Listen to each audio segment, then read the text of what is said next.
చిహ్నం అద్భుతమైన పాలరాతి నిర్మాణం. ప్రపంచ 7 వింతల్లో ఒకటి తాజ్ మహల్ ఇప్పుడు ప్రమాదంలో పడిందా అంటే పర్యావరణవేత్తలు అవుననే వార్నింగ్ ఇస్తున్నారు. తెల్లటి పాలరాతి భవనం చంద్రుడు ఆకాశంలోని రాగానే వెన్నెల కాంతుల మధ్య దగదగలాడే తాజ్ మహల్ ఇప్పుడు ఆకుపచ్చ రంగులోకి మారుతోందనడం పర్యావేత్తలతో పాటు తాజ్ మహల్ ప్రేమికులను ఆందోళనకు గురి చేస్తోంది. అయితే ఓవైపు నుంచి పర్యావరణ ముప్పు, మరోవైపు నుంచి కాలుష్యం తాజ్ మహల్ అందాల్ని కబలించేస్తున్నాయి.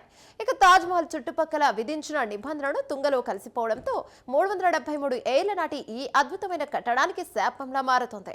దీంతో ప్రమాదం అంచున చేరిన తాజ్ మహల్ భద్రతను తీసుకుని గ్రీన్ ట్రిబ్యునల్ రంగంలోకి దిగాల్సి వచ్చింది. తాజ్ మహల్ చుట్టూ చెట్ల నరికివేతపై ఎన్జిటి ఉక్కుపాదం మోపింది. మన దేశంలో అనేక చారిత్రక కట్టడాలున్నాయి. వాటిలో తాజ్ మహల్ ఎంతో ప్రత్యేకమైంది. ప్రేమకు చిహ్నంగా భారతీయులు ఈ కట్టడాన్ని భావిస్తారు. సుమారు 373 ఏళ్ల క్రితం ఈ అద్భుతమైన ఆకారాన్ని నిర్మించారు. ఇక అప్పటి నుంచి చెక్కు చెదరకుండా కోట్ల మంది పర్యాటకులకు కనుల విందు చేస్తోంది. ఈ ప్రేమకు ప్రతిరూపం. కట్టడాన్ని 1632 నుంచి 1648 మధ్య కాలంలో ఆనాటి ఢిల్లీ సుల్తాన్ షాజహాన్ కాలంలో నిర్మించారు. ఇక పూర్తిగా పాలరాతితో ఈ అపురూప కళాకృతిని కట్టారు. ప్రపంచంలోనే 7 వింతల్లో తాజ్ మహల్ ఒకటిగా పేరొందిన ఈ కట్టడం యునెస్కో ద్వారా ప్రపంచ వారసత్వ ప్రదేశంగా గుర్తించబడింది. ఇక దాదాపు 400 ఏళ్ల నుంచి ఈనాటి వరకు చెక్కు చెదరకుండా తాజ్ మహల్ ఉంది. నిత్యం వందలాది మంది పర్యాటకులు ఈ ప్రదేశాన్ని సందర్శించి అనుభూతి పొందుతారు. దీంతో భారత ప్రభుత్వానికి ఆదాయం కూడా అధికంగానే సమకూరుతోంది. అయితే తాజాగా తాజ్ మహల్లో పగులను గుర్తించారు పురావస్తు శాఖ అధికారులు. పగుల నుంచి నీరు కారుతున్నట్టు గుర్తించారు. వెంటనే మరమ్మతులు ప్రారంభించాలని తెలిచారు. ఈ మేరకు 15 రోజుల పాటు తాజ్ మహల్ కట్టడం అనువనువుగా గాలించి ఏమైనా పగులున్నాయా, ఎక్కడెక్కడ ఏర్పడ్డాయో గుర్తించి మరమ్మతులు చేయనున్నారు. ఆ తర్వాత రిపేర్ పనులను ప్రారంభించనున్నారు. రిపేర్ను గుర్తించేందుకు పురావస్తు శాఖ బృందం లైట్ డిటెక్షన్, రేంజింగ్ తదితర సాంకేతికతను వినియోగించింది. ఇది రిమోట్ ఫెన్సింగ్ టెక్నిక్, లేజర్ ఉపయోగించి వస్తువుల దూరం, నాణ్యతను కొలవడానికి ఉపయోగించబడుతోంది. ఈ టెక్నిక్ ఒక వస్తువుకు లేజర్ పల్స్ ను పంపుతుంది. కాంతి తిరిగి రావడానికి పట్టే సమయాన్ని కొలుస్తుంది. ఈ సాంకేతికతతో పాటు గోపురంలోని లోపాలను గుర్తించడానికి GPS స్కానర్, డ్రోన్ టెక్నాలజీని కూడా ఉపయోగించారు. ఇక పాలరాతి కట్టడం రంగు కాస్త ఆకుపచ్చ రంగంలోకి మారుతుండడం పర్యావరణ ప్రేమికులను ఆందోళనకు గురి చేస్తోంది. అయితే తాజ్ మహల్ ఈ కలర్ లోకి మారడం ఇదే మొదటిసారి కాకపోయినా ఏటా నవంబర్ నెలలో హరిత వర్ణంలోకి మారుతుందనటంపై పర్యావేత్తలు ఆందోళన వ్యక్తం చేస్తున్నారు. ఇక పర్యావరణవేత్తలు గుర్తించిన దాని ప్రకారంగా తాజ్ మహల్లోని యమునా నది తీరం వైపుకు ఉన్న కొంత భాగం 2015 నుంచి ఆకుపచ్చగా మారుతుంది.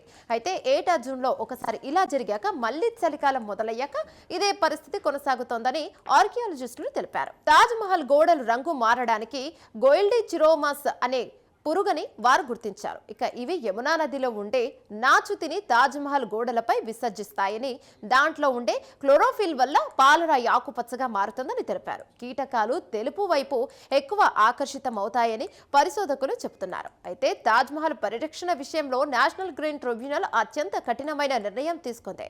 ప్రపంచ వింతలలో ఒకటైన ఈ చారిత్రక కట్టడానికి ముప్పు పొంచి ఉందన్న వార్తలు పర్యావరణ ప్రేమికులను కలవరపెడుతున్నాయి. ప్రపంచ ప్రసిద్ధ పర్యాటక కేంద్రం తాజ్ మహల్ పరిసరాల్లో జరుగుతున్న పర్యావరణ విధ్వంసంపై నేషనల్ గ్రీన్ ట్రిబ్యునల్ తీవ్ర ఆగ్రహాన్ని వ్యక్తం చేస్తుంది.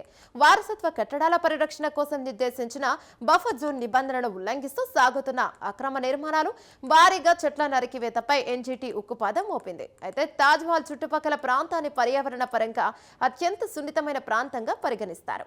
అయితే ఇటీవలి కాలంలో ఇక్కడ నిబంధనలకు విరుద్ధంగా అనేక కార్యకలాపాలు జరుగుతున్నట్లు ఎన్జిటి గుర్తించింది. తాజ్ మహల్ చుట్టూ ఉన్న గ్రీన్ బెల్ట్ లో వందలాది చెట్లను అక్రమంగా నరికేస్తున్నారు. ఇది తాజ్ మహల్ చుట్టూ ఉన్న గాలి నాణ్యతను దెబ్బతీస్తోంది. బఫర్ జోన్ పరిధిలో అనుమతులు లేకుండా వాణిజ్య భవనాలు, హోటళ్లు వెలుస్తున్నాయి.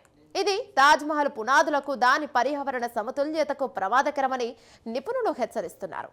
ఇక ఇలా ఉంటే యమునా నది కాలుష్యం, సమీపంలోని పరిశ్రమల నుండి వచ్చే పొగ వల్ల ఇప్పటికే తాజ్ మహల్ రంగు మారుతోంది. ఇప్పుడు చెట్ల నరికివేత వల్ల ధూళి కణాలు నేరుగా కట్టడంపై చేరి పాలరాతిని క్షీణింప చేస్తాయని పర్యావరణ శాస్త్రవేత్తలు ఆందోళన చెందుతున్నారు. ఈ పరిస్థితులపై విచారణ చేపట్టిన ఎన్జిటి ప్యానెల్ ఉత్తరప్రదేశ్ ప్రభుత్వానికి, ఆగ్రహాభివృద్ధికి సంస్థకు కీలక ఆదేశాలను జారీ చేసింది. అక్రమ నిర్మాణాలను తక్షణమే నిలిపివేయాలని, నిబంధనలను ఉల్లంఘించిన వారిపై భారీ జరిమానాలు విధించాలని స్పష్టం చేసింది. ఇక ఇప్పటి వరకు జరిగిన నష్టంపై తీసుకున్న చర్యలపై వివరణాత్మక నివేదికను సమర్పించాలని అధికారులను ఆదేశించింది. నరికేసిన చెట్లకు బదులుగా రెట్టింపు సంఖ్యలో మొక్కలు నాటి ఆ ప్రాంతాన్ని మళ్లీ పచ్చదనంతో నింపాలని సూచిస్తోంది. అయితే తాజ్మహల్ కేవలం ఒక భవనం కాదు, అది భారతదేశం గర్వించదగ్గ వారసత్వ సంపదని, పర్యావరణాన్ని పనంగా పెడితే భవిష్యత్తు తరాలకు ఈ అద్భుత కట్టడం మిగలదని పర్యావరణవేత్తలు హెచ్చరిస్తున్నారు.